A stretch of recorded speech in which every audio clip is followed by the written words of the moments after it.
Oh, always gotta mess with it, don't Well, you? I just want to make sure that it's getting No, but you always gotta perfect touch it. audio. You want me to? Is yours all right? Hey guys, I'm Jameson, and this is Jamie, and this is the weekly wrap-up number... Dose. Yeah, just try it one more time. Okay.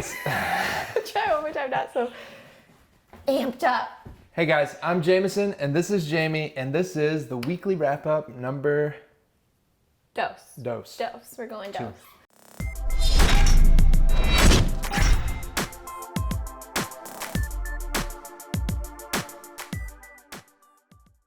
The What did we beginning do? of our week, we spent most of our time in Salt Lake City. Which is hot.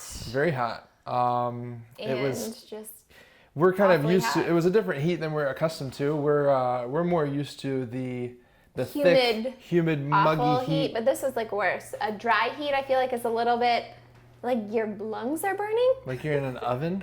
Yeah, like you feel it, you walk outside and things just smell like they're burning. That's how hot it is. Things smell like they're burning all the time. And if it wasn't watered, it was dead or brown. Yeah. Either way, we were there for an event from Cricut. And Basically, well, it was a product launch. Yeah. So they came out with 2 new products, right? 2 new products. I think it was technically 3, but... Oh yeah, the 3 light new button. products. But their new machine, it's called the Maker, and it's actually pretty cool because it cuts wood, not thick wood. Cricut is a new partnership for us. We just recently they sent us the Explorer, which is like their vinyl cutter thing, or just cutter in general. It cuts out like lettering, and it's good for that, which is nice because we didn't have one of those. So Yeah. we've been able to kind of cut out lettering for projects and whatnot.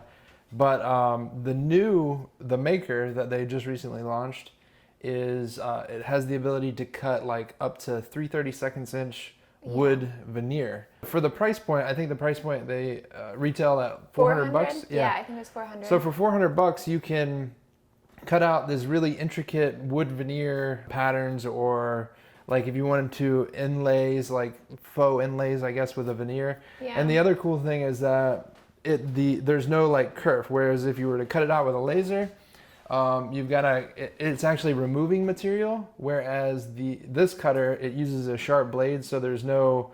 Essentially, you can use the negative. You can use the same pattern and just use the negative Swap for something them out, else. yeah. And they'll fit together perfectly, which is nice. Yeah, I mean, we've started coming up with some ideas of what to do with it. I think we can do some fun stuff. Yeah. I'm kind of excited about it. But before we left to go there, we to Salt Lake City, Jamie yeah. got started painting the doors. She primed the doors. Kind of. And then when we got back, she was able to finish up painting those doors, which you can see we've already started to install. And they took like a solid 2 days to paint them. They did. And it's not, we were talking about this earlier, it's not like a really difficult task to paint them. Super time consuming. Very time consuming. And you gotta wait for a lot of paint to dry. So. Overall, there's like 30 steps or so to painting the doors. There's several coats, but you gotta do both sides. You gotta sand and then tack them and make sure there's no dust and all that stuff. So there's a lot of steps. It's time consuming. Yeah. And the drying rack that we built. That was a great thing to have. I feel like it made the whole painting process go a lot easier. I had somewhere to actually we had like 30 some cabinet doors. Yeah. So like I have to have somewhere to put those to dry. So that worked out really good. Yeah. I like the drying rack. We also made, and I don't know if we made those, we made them last week, the Yeah, we end did. panels for these cabinets here and here, up here too. The cabinet boxes are made out of pre-finished maple, so we didn't want to leave that exposed. We ended up making those end panels to match the cabinet doors, just that standard shaker style, and then painted them and just screwed them on from within the cabinet. Yeah. And yesterday we spent the day installing the cabinet doors. Yes. We still have a few we haven't installed yet, but we're working on it. The last thing really we have to do is hardware and the crown molding on top of the cabinets, which we're hopefully going to get to this week.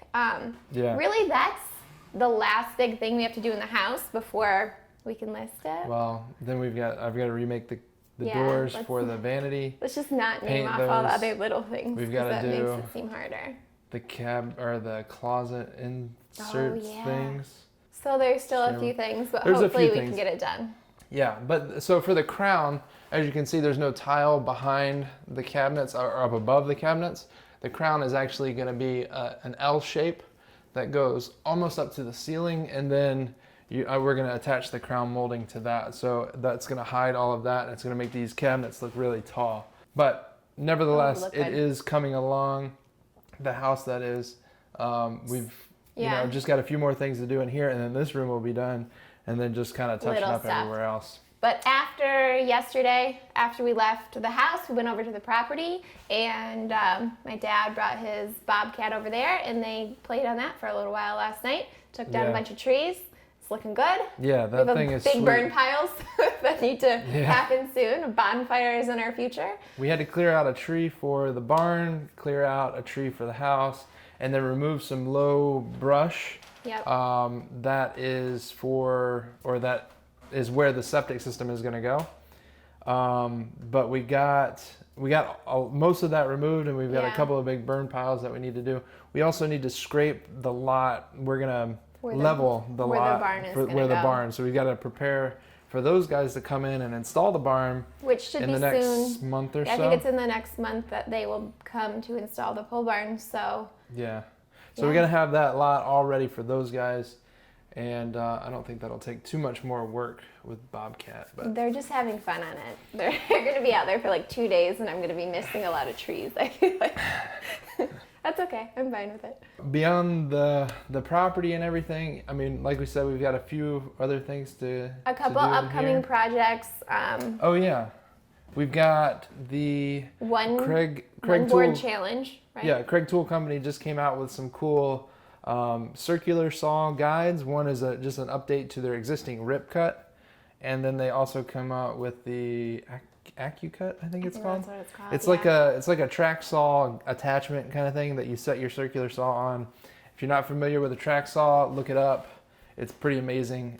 It's something that I've always wanted them to come up with, because track saws are $400, I think, for like the cheapest one, and they go up from there. So this is I think less than $100 option Yeah. for your existing circular saw, which is But we which don't is know cool. what we're building for it yet. We still haven't thought Whatever about it what we're is. making out of one board, but we'll come up with it. And this it's week, going to be maybe. cool. We'll be posting something about that here coming up. And the other project we need to do this week is for Ryobi Nation, and we are Yeah. going to be building a tea cart for Madison. Yeah, we built a lot of stuff for Brayden here lately, so I think it's Madison's turn. A little something for her, Yeah. which she'll love. She loves pushing stuff around and serving tea and cake or whatever she serves. I have Yeah. no idea anymore. I think that is all It's a wrap For for this- our wrap up. for this weekly wrap up. Thanks for tuning in, guys, and we'll see you next time.